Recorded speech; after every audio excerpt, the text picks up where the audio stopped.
absolutely no idea what I wanted to do with my life.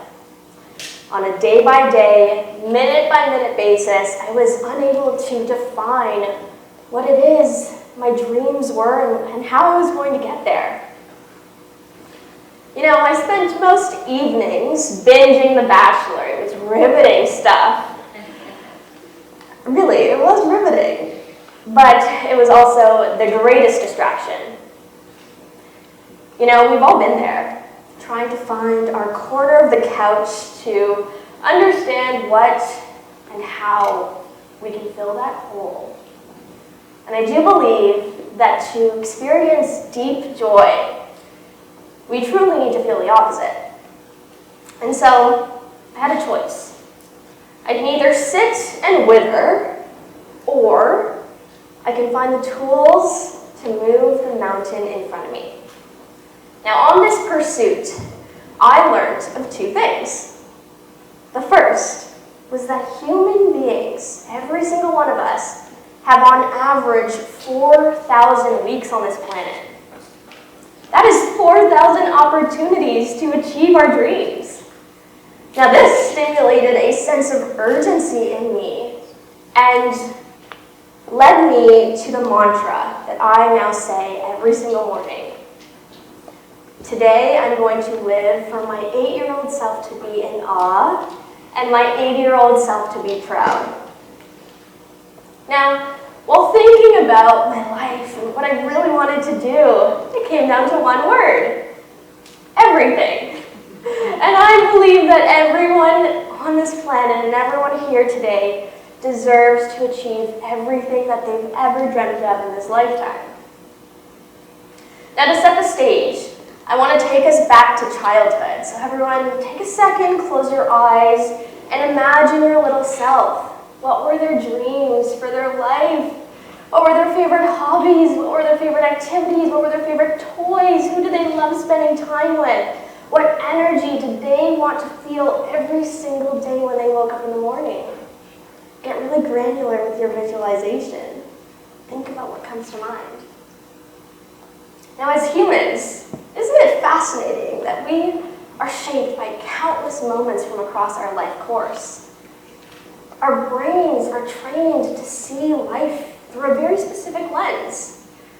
Now, I see humans and our brains like computers, and every moment from across our life course is like a data point. And so data points, where do they come from? How are they perpetuated throughout our days? What patterns do they stimulate? In answering that question, I thought of little Shania. She wanted to be a ballerina, a CEO, a mom, an author, a daughter, a sister, a friend, a community member. She wanted to be everything. And while sharing her ambitious goals, she was pretty talkative with her teachers and had one homeroom teacher, Mr. David. Now, Mr. David often told Shania that to really be exceptional in life and to have true success, you had to focus on one thing and one thing only. That conversation was a data point. Now, for many children, they spend most of their days with educators. Educators have the largest impact on their self-identity. And while Mr. David meant well, his advice was a significant data point in shaping little Shania's self-identity. Little Shania was made to feel that she wasn't enough of the right thing. She had to fit into this box to be liked, and she wasn't going to be appreciated for all of her multifaceted habits and curiosities that she carried on a day-to-day basis. So she had no choice but to listen to her educators and the world and pave this academic path to be a specialist. Now, why are our brains trained on data? Why is it so difficult as adults to really change our self-identity and change the way that we see ourselves on a day-to-day basis? Well, as humans, our ability to believe that we're multifaceted, to be the CEO, the mother, the sister, daughter, friend all at the same time, is based on our brain's ability to feel confident in decisions. The dorsolateral prefrontal cortex is like this mental calculator. Every single day, with the data that it was trained on, It is weighing options. So, if the data tells our brain that we're making a good decision, our confidence soars.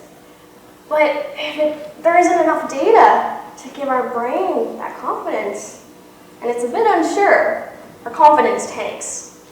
Now, the problem with trying to change our self-identity to be confident as adults is the fact that by the age of 5, 90% of a child's brain is developed. That emotional blueprint that we have is set in childhood that takes us through our life course.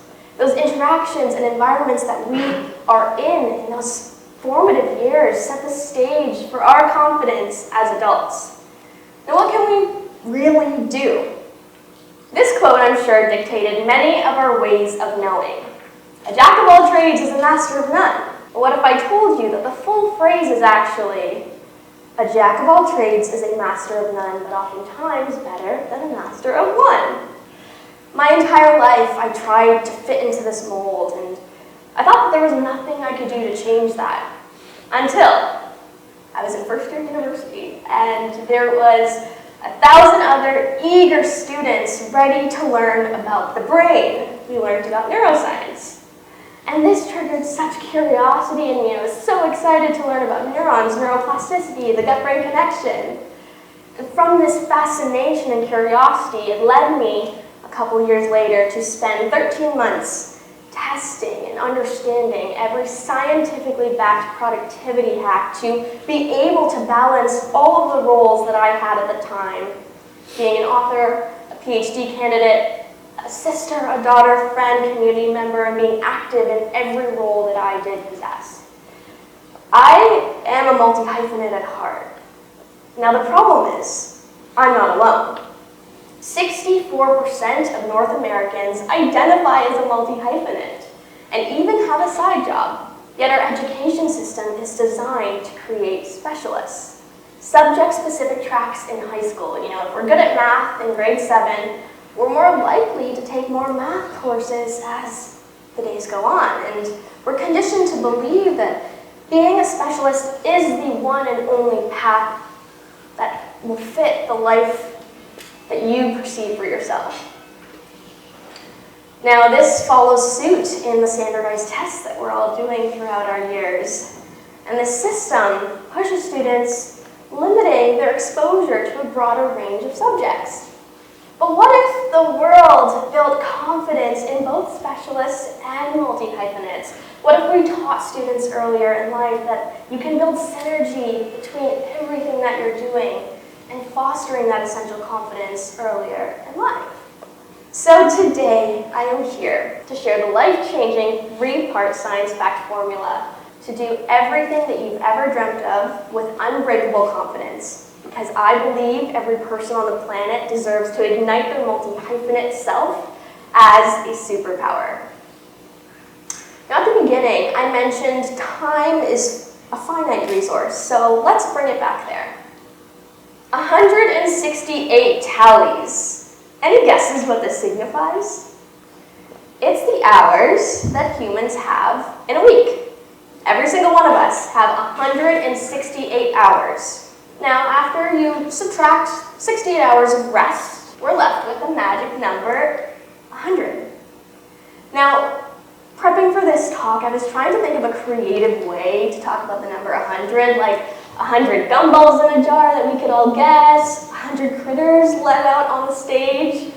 But we went back to our visualizing practice. Step 1 of this formula, to hack our brains to be more confident and control our time. If we have 100 hours, what fills 10 buckets every single week are 10 priorities. Visualize right now what can fill your 10 priority buckets every single week for your future self to feel in control of their time. You've likely heard the saying that we have the same 24 hours in a day as Beyonce. But let's take it up a notch. You haven't heard that we've likely had the same 24 hours in a day as a hardworking immigrant mom. So I'm going to share my story of Sharifa. My mother balanced full-time school, trying to raise 4 kids so that they could achieve their dreams. She was running a family business, making sure that I always had my lunch packed the night before, and yet the woman still never forgot her 20 minutes of Pilates every day at lunchtime, and she is literally Superwoman. You know, how did Beyonce or the immigrant moms that we all know and love in the community balance all of these roles? We aren't primed here in our education system to have that confidence to balance 5 roles at the same time. And so, you know, I was thinking about this concept and I realized when I woke up this morning, I had one decision to make. Do I get up right now or should I snooze the alarm? And a few moments pass, 5 more thoughts rush in the door. Do I want coffee or tea? Should I go on a run? Do I listen to Drake right now or later? That's 5 decisions in the matter of a few minutes. Multiply this by the hours you have in a day, and on average, humans make 35,000 decisions. Right? Your wheels are turning. You're making decisions without even realizing it. Now, why is this important? This volume of decisions, it can lead to decision fatigue and reduced confidence. This affects our ability to be multi-hyphenates. And so, part 1 of our formula is taking control of our 100 hours, feeling in control of your time. And if you really want to boost confidence, reduce decision fatigue. Take control of your time. Once a week, on a Sunday, plan out what those 100 hours are dedicated to. Fill your 10 buckets, and you will feel more confident as the week progresses. Now, reducing decision-making is the first step in confidently allocating our time by the 100-hour rule. Now, for part 2, let's chat about someone that we all know and love who is building synergy between all of her 10 buckets over a 30-year period. Who better than Michelle Obama? Her journey from law school to First Lady. It is a powerful testament to how working on skills in the background over time lead to extraordinary results. Now, we were taught in school to focus on one thing, like success is this linear path. But Michelle is bracing all of these roles at the same time. She didn't go to law school and then one day wake up and become interested in public service. She's been exercising that muscle for 30 years. So when she became First Lady, it wasn't a coincidence. It was the perfect intersection of skill and timing. There's this quote that says, success occurs when preparation meets opportunity. And so Michelle has been in all of these classes, volunteering, dedicating her time outside of law school to service the community so that one day, all of those skills that she was nurturing in the background intersected at the most perfect moment. So if we aren't preparing along the way, investing in all 10 of our buckets, how will we ever have the confidence to seize the opportunities that come our way? The problem is our brains struggle with adversity. I mean, how many of us bail at the first sign when things get so tough? Well, no wonder. Unfortunately, we didn't learn the tactics to overcome that adversity, and what I like to call is the grit exercises. So to strengthen our multi-hyphenate lives, we are primed to bail on the side quests, and if we really want to strengthen that muscle, we need to think of a system. But first, let's talk about the research. A survey by the American Psychological Association found that 36% of individuals feel overwhelmed by the amount of information that they need to process daily. This leads to stress. Now, this study found that fatigue influences dopamine levels in the brain, leading to rapid shifts in decision-making strategies. So think of dopamine as your brain's Wi-Fi signal. When you are well rested, your Wi-Fi signal is strong and everything connects super smoothly. But when you're fatigued, that signal weakens, causing your brain to make decisions like it's buffering, leading to inconsistencies. And when our dopamine levels drop due to fatigue, we start making decisions more quickly, but less consistently. And so how can we automate our daily tasks from our 100-hour rule and add color codes to each bucket to stimulate response in the brain, essentially hacking your dopamine receptors. Leveraging neuroplasticity at this point to foster confidence with your multitude of ambitions. And a great tactic I like to use is the A tasks, B tasks, and C tasks. A tasks support B tasks, and B tasks support C tasks, and the cycle continues. Adding colors to those tasks trigger recognition, and then there will always be synergy between your passions and your tasks. A great example, I was chatting with an individual outside, and she is currently in law school. She's in law school, and in her free time, she advocates for women's reproductive rights. And I found it fascinating, and she said her secret dream that she doesn't want to tell anyone about, which I'm sorry if I'm outing you, but she said that she really wants to start an NGO where she creates workshops for women in shelters in the Greater Toronto area, and I found it beautiful.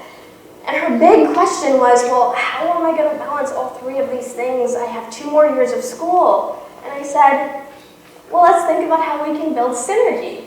There aren't 3 separate things that don't blend together and nurture one another. They're A tasks, B tasks, and C tasks. So all the collaboration skills that she's learning in law school actually aid her when she is advocating for women's reproductive rights with her colleagues.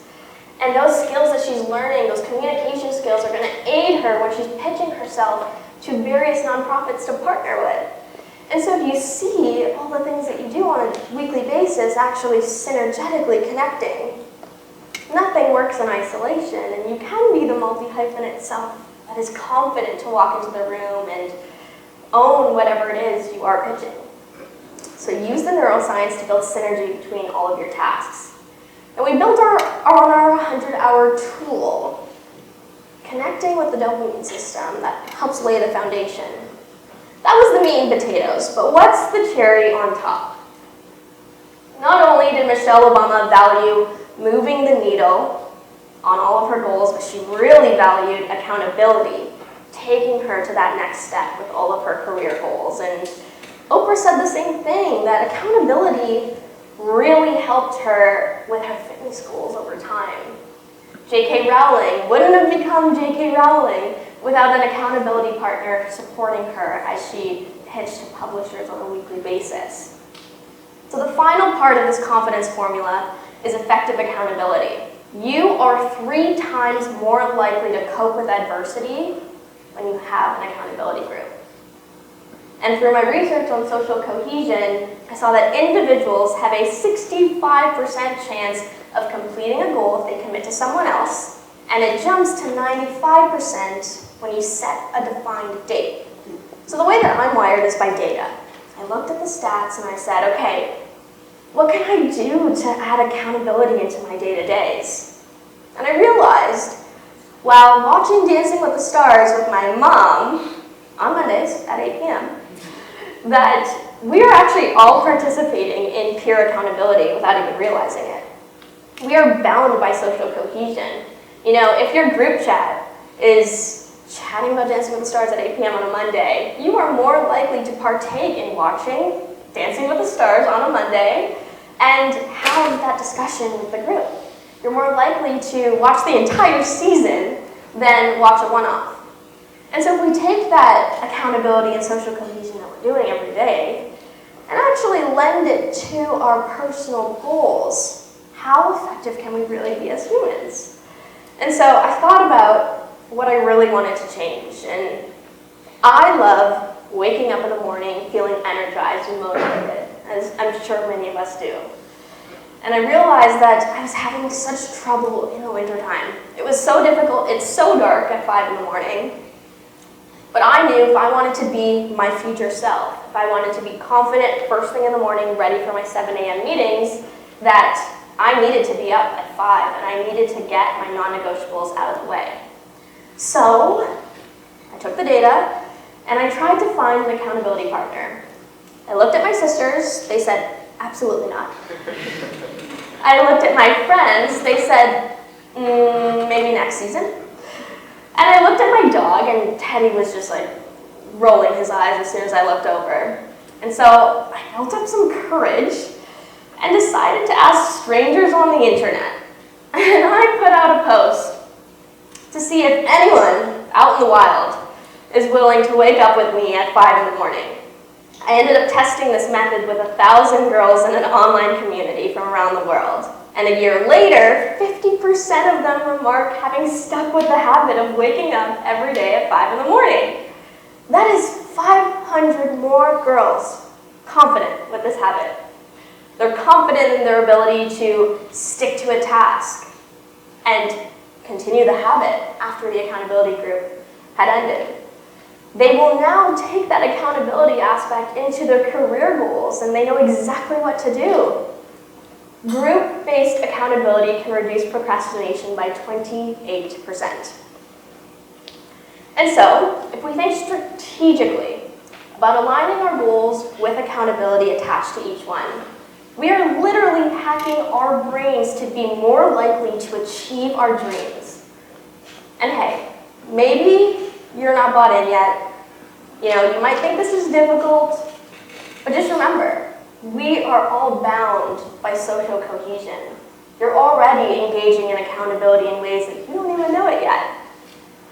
We just need to think about this concept and leverage it for our personal goals.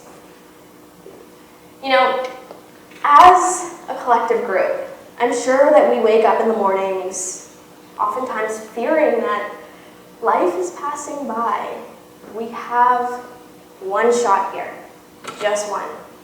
You have 4,000 opportunities. And so I want everyone today, if you've learned anything from the last 20 minutes, to live each day for your 8-year-old self to be in awe and your 80-year-old self to be proud. And I challenge you to go out there in the world, find a stranger on the street, and chat with them about their dreams, chat with them about their goals, because that conversation could be one of the most pivotal data points for them in their entire life course. You can do it all at the same time, and thank you for being here.